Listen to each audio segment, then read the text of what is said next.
What's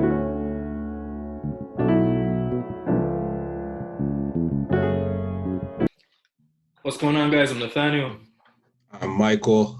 and today we are here with Kate, Kadiatu, also known yeah, as, Kadiatu. Katie. Katie, introduce yourself. Let them know who you are and what you do. For sure. So, hey y'all, my name is Kadiatu Barrie, and I am from the Jane and Finch community. A little bit about what I do. I do some freelance writing, and I also have two podcasts that I'm a co-host of. Yeah, and I'm a community leader overall. Awesome, awesome. So I heard I mentioned you did some writing. I know Michael could relate to that. I know he's gonna bring it up just now. The writing. Tell us about your podcast. Yeah, for sure. So I have two podcasts. Yeah. One is called Let's Talk Big Things, and that is with my cousins, so with Hawa and Sadie. And essentially that podcast looks into Black women, our voices, our stories.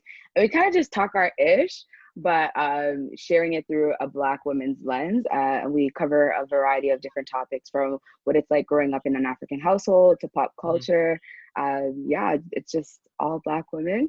And the other one is called The Echo, and that is with my other co-hosts, Apollo and why am I forgetting his name? Jeff. Oh my God, Apollo and Jeff. Jeff, don't kill me. And that's essentially a podcast where we talk about pop culture, what's happening in Canada, Toronto, but also internationally as well. And that covers a variety of topics, from entertainment to other things that's happening, whatever was going on currently. So yeah. Okay, so I know having one podcast is difficult to do with time management, stuff like that. How do you balance having two podcasts, and how did you get into the whole podcast thing? For sure. My phone is my life. I keep everything on my calendar. I also have a to-do list, like for the daily check mark. I check it off daily.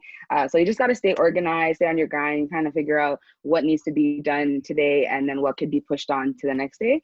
So that's how I keep track of things. And how I got involved in The Echo was I started writing for Street Voices, which is a media platform that covers stories and voices from local Toronto stories, kind of talking about marginalized people as well. So highlighting stories that aren't necessarily broadcasted within the mass media. And then branching off, they decided to create a podcast, and I was lucky enough to be one of the co-hosts. And then with the Let's Talk Big Things one, honestly, my cousin just came up to us and she was like, oh, do you guys want to start a podcast? We're like, yeah, sure, why not? Because honestly, we talk about all the different issues already within our own social bubble. So essentially what we're doing now is just hitting record and talking of what we would already be saying, to be honest. So, yeah. Okay, yeah, for sure. That's how most podcasts start, for sure. Yeah. How long have you been doing both of them now? Podcasting? Yeah. For Let's Talk Big Things, basically a year. Yeah. For The Echo, almost a year too. I don't really remember specific dates, but pretty much a year. Like, let's say COVID is what really helps spark things. But yeah. Okay. You're in are you in school right now? You finished school recently?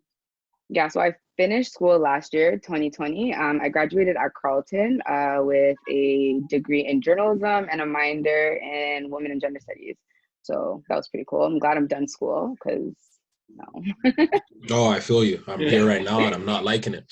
But where are you? Yeah, I'm at Laurier. Oh, nice. Good for you. Yeah. I mean,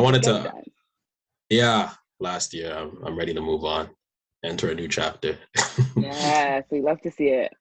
I wanted to ask you where your background of writing and podcast came from, but you touched on how you took communications at school. How was the whole school experience for you? I mean, I am from Jane and Finch, so coming from a neighborhood where primarily everyone is Black or looks like me, talks like me, it was a huge culture shock moving to Ottawa, because I never realized there are so many different white people in one area. And I just was exposed to different types of things like racism. That's where I started hearing more feedback of like the negative stereotypes that are attached to my neighborhood. I had someone ask me if I was a part of a gang, and I was like, Okay. So you just hear all the ignorant things, but it was an amazing opportunity overall because it really exposed me to a different type of life, which I think everyone needs to be exposed to. New people. I created so many different relationships, friendships. Overall, 10 out of 10, I would definitely do it again if I had the opportunity to. And obviously moving away from home was a bonus because I live in a predominantly African religious household. So I was kept under lock and key. So going to university was freedom for me at least. Amen to Yeah, that. so, Amen to yeah. that. So it was lit. I had a good time. For sure, for sure. How long was your course that you took? 4 years? Yeah, it was a 4-year program. It flew by very quickly. So journalism, I went to the School of Journalism at Carleton, which is pretty well known. It was a cool opportunity. I didn't know that I wanted to be a journalist or go into the media world, but joining the program, I guess you can say, it really helped me to develop skills like talking to people more. Like I'd say I'm a confident person, but I'd be shy here and there. My friends will call me out on this and say I'm a liar, but I do get nervous sometimes. And just like taking rejection as well, like sources saying no or people not wanting to talk to you. So you just tweak up your skills a little bit. And now you can say, I definitely do want to pursue a career within the entertainment industry, for sure. So, I know you said you've learned like a lot. You took a lot away from school, of course. Mhm. One of the episodes we did on like this Satori Sitdown we have was on just like the school system, and we Mhm. spoke about like if school's designed to build or fail us, right? Because obviously there's so many different opinions on it, like what people Mhm. take away from it and all that. So, like, we want to know your opinion on the school system. But do you think I it's designed to mean, build or fail us? yeah, the education system definitely needs some work. Yeah. Especially, I know after the whole George Floyd incident, everyone started talking about racial inequality and trying to like include classes of inclusivity, diversity, which is great. I think a lot of schools are now trying to implement those type of courses. I know for sure the School of Journalism is doing that this year by hiring more Black professors, including more different voices, teaching people how to touch on racial injustice stories as well. We didn't get that when I was in school. So it was a completely different ball game from trying to cover different stories like carding, for example. I had a hard time trying to cover a carding story because I was told that's not really a thing, when in reality it was a big deal. And I found that I was more fascinated with writing stories that covered racial injustices, and that's kind of what I lured towards in school. However, I wasn't really taught how to properly cover those stories, and like it just goes down to just being taught different stories and who's telling those stories. So if we're not being taught that at the School of Journalism and we look at mass media, then we start to see people talk about Black people in a different limelight, for example. So Mhm. it could be very complicated if we're not being taught well. So, but the education system still needs a lot of work, from racial inequality to hiring different teachers, different voices. They got work to do. I think getting that experience that you got from going to Ottawa, seeing like new people and all of that, Mhm. and then what you obviously learned as well, it showed you a lot of how the media can show a certain light that if you're not Mhm. careful, you can just focus on that light and not be shown to other things. So that's where I get 100%. school is very important, but then the other side as well, it still needs a lot of work. Kind of, they're kind of stuck in history and need to update the Mhm. process a lot more. They're stuck in white history. Yeah, They're yeah, telling yeah. those answers. Yeah. Oh. Exactly. But no, So it's you true. talked about how you want to get a career in the entertainment.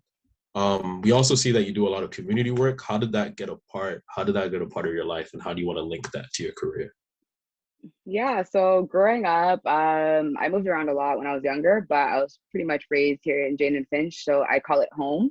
This is where I was able to create different relationships, gain so many different mentors, who helped me open up a variety of different doors. So I guess helping the community is my way of kind of telling the people who helped me thank you by paying it forward.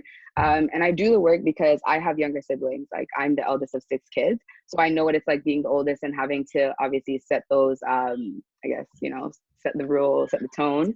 And I enjoy it. Like I just like seeing Black people succeed. I love when people come to me and be like, oh my gosh, good work. Let's do more. Or, hey, Katie, I did this because I saw you do that. Like it just really fuels me when I see young people just doing great stuff. And I always tell people, like, we're so much more than the stereotypes that we're stigmatized on social media or mass media. And it's really up to us to kind of change that based on what we do, right, in our community. And it starts in our community. So, yeah. Oh, that's awesome that you're able to do that for the community. Like, I'm sure, like, a lot of, especially because Black youth, a lot of us don't really feel the need to, like, go out and do that. Like, it's not, like, our job, right? But it's Yeah. that you're able to do that. We wanted to ask you about your Satori moment. So, don't know what your Satori moment is. It's basically, it's compared to an epiphany. So it's a moment of awakening, a moment that reveals something within you you never knew was there without that moment happening. Like along your journey through school or just in life, what would you say your Satori moment has been? Definitely moving away from home, I guess, would be my Satori moment, because it really showed me that there's so much bad things attached to the neighborhood that I live in, more so than I ever thought. And I feel like that really sparked something in me to try to change that narrative. So everything that I do right now kind of goes back to helping my community shine in a different limelight, from sharing stories to talking to people to putting on events. Whatever I do, I try to kind of shift the negative stereotypes and turn them into positive ones, to tell people that there are mentors here, there are politicians, there are CEOs, like we are successful people because we want to be. And like, despite what everybody else says, we're here for each other. And yeah, we always will be. That's good. That's good. It's a very good answer. I like the way you put that. Yeah. So we have 2 final questions that we ask all of our guests. I'm going to expect a big answer from the first question. So if you had to describe yourself, oh God, using one spice, what spice would it be and why? I'm gonna say cayenne pepper, just because I love cayenne pepper. It's fiery. It adds flavor to literally any and everything, and it just makes every meal taste good. And why I say that is because I feel like I've gotten to a point in my life now where I'm confident in myself, and I know what I bring to the table, in a sense where I have done a lot of groundwork and I know what I can accomplish. So I'm confident in my abilities to bring a lot to the table, if you can say so. Yeah, a lot of seasoning, a lot of spice. I'm always happy. Well, not necessarily always happy, but for the most part, I'm always in a good mood. And I love meeting new people. So yeah, cayenne pepper. That's I've never the been answer asked I that was question looking for. before. Oh, bro. You need a little spice in your life. Yeah, that's a good answer. That's a good answer. And 3 music artists you're listening to now, you feel everybody should be listening to?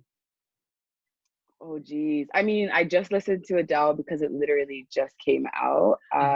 So Adele, definitely. Okay, wow. That's crazy. Usher, I'm a big Usher fan, so listen to Usher if you don't. And I actually listened to Young Thug's album recently, like the last one that he just dropped. I don't necessarily listen to Young Thug, but that last album was a banger. So yeah, go listen to that. From Adele to Young Thug. I know, right? Seasoning, different. Bit of everything. That's awesome. Yeah. Awesome. But yeah, we just want to thank you for taking the time out of your day to come sit down with us. Yeah, we learned a lot. Get to know you. It was awesome. Thank you for asking me to be on this platform. Super excited. But yeah, no, I appreciate it. No worries. We'll leave all of your socials in the description box below. Yeah. Follow us. Let's talk big things. Street Voices and Kadi, Barrie. Yeah. There we go. Awesome. We'll Thanks, talk to you guys. soon. All right.